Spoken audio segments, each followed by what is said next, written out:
Hamas says it's close to reaching a deal with Israel on a potential truce. The Palestinian armed group's Qatar-based leader, Ismail Haniyeh, has revealed this in a brief statement made earlier today.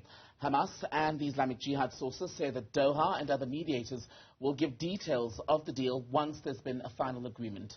Qatar's foreign ministry spokesperson says talks are at a critical stage. Meanwhile, the Israeli Prime Minister Benjamin Netanyahu says there is progress in efforts for the release of some of the hostages taken by Hamas on October 7th. אנחנו מתמקדים כרגע בהגנה מאוד חזקה ומאוד יוזמת בצפון על מנת להשיג ניצחון מוחץ בדרום. יעד ראשון, חיסול החמאס, לא עוצרים עד שמבצעים. יעד שני, החזרת החטופים. אנחנו מתקדמים. אני לא חושב שכדאי להכביר מילים אפילו לא ברגע הזה, אבל אני מקווה שיהיו בשורות טובות בקרוב. Well, the government in Gaza, which is led by Hamas, has in the last few minutes confirmed that the death toll from the Israeli bombardment of the Strip has now surpassed 14,000. A short time ago here in South Africa, there was a vote in the National Assembly where members of Parliament voted for the closure of the Israeli embassy in South Africa. Let's talk about that, plus the latest that we're hearing around this potential truce between Hamas and the Israeli authorities. Bring in analyst Thembisa Fakude, who's joining us from Johannesburg. A very good evening to you, sir. Good to have your time. Let me begin first with your thoughts on what's happened in South Africa today. Basically, if you will, politicians in this country putting their money where their mouth is as far as an actual step against Israel. How significant is it? Do you think it'll matter at all to Israel? Yes, it will certainly matter to Israel. It's a very, very big step. Very few countries around the world have done in history what we've done regarding the atrocities that Israel continues to perpetrate against the people of Palestine. So it's huge, not only in South Africa, by the way, but today South Africa is on the headlines in many of the Arab countries because it's one of the very few countries in the world that is taking a much more stronger stance and position against Israel. So within the streets of the Arab world, the name South Africa is resonating and continues to be associated with justice. You know, for example, that in Ramallah, the statue of Nelson Mandela remains in that part of the world. And I think today you'll find many people around that statue celebrating the position that South Africa is taking. And just on the actual progress then between these negotiations, or in the negotiations between Hamas and Israel, the main mediator, seemingly Qatar, at this point we're hearing that an announcement of a deal on the release of some of the hostages taken by Hamas is imminent. Is that a surprise that it's happened so quickly? Because a few weeks ago, there were in fact reports that Israel was rejecting the unconditional release of some of the hostages, and it says it wants all of them before it can stop bombing Gaza.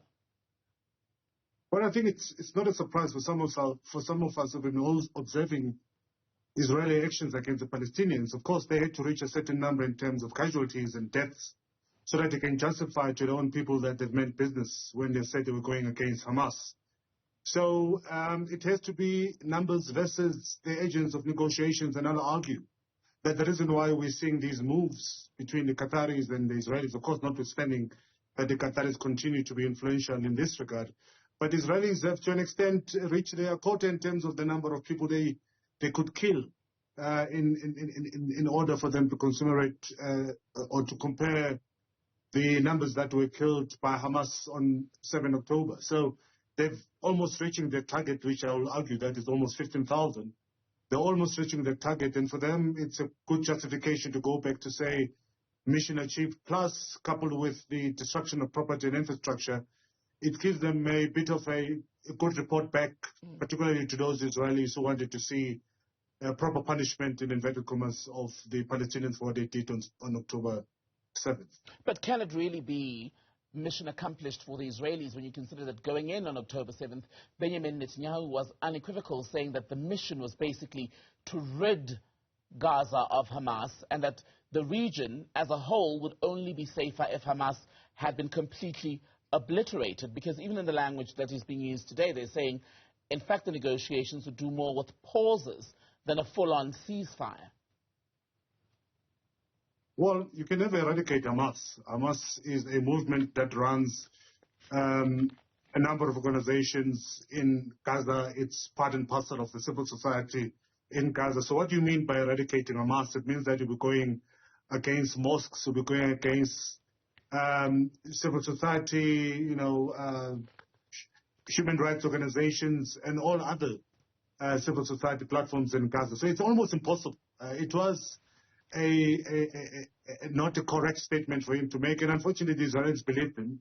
As we speak, they have not made any significant achievement in terms of actually going against Qassam al-Brigade, which is the armed wing of Hamas.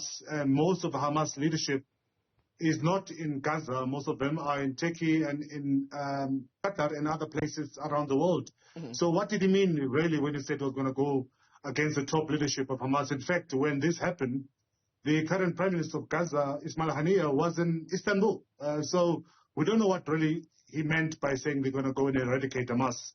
But importantly, again, is that this action, notwithstanding association and the relationship between Hamas and Al-Qassam Brigade, this was committed by Al-Qassam Brigade.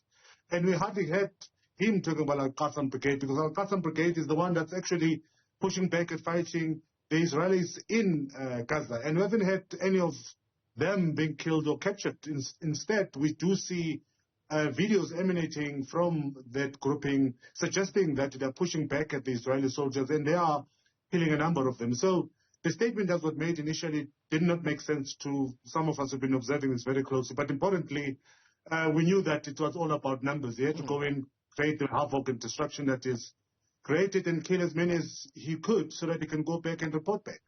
So at this point then, for the Al-Qassam brigades or Hamas, it would appear that the only bargaining chip, to use rather unfortunate language for them at this point, are the more than 200 hostages they believe to still be holding within the Gaza Strip.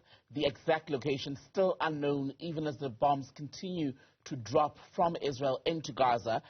Do you see a scenario where Hamas will release all the hostages without an agreement on a full-on ceasefire, and ultimately that other demand that they've made for the release of people they say are unlawfully detained in Israeli prisons? Well, at the moment, Hamas has got nothing to lose. They've already lost a lot, and I don't see them in any way or form giving in on their demands. So they'll use whatever they have right now to continue calling for the release of prisoners that are in Israeli jails and some other concessions. But I don't see Hamas at this point, after this destruction and the number of people killed, injured, and displaced, that they'll go back and say, yes, sorry, we're going to release everybody else and we apologize for what we've done.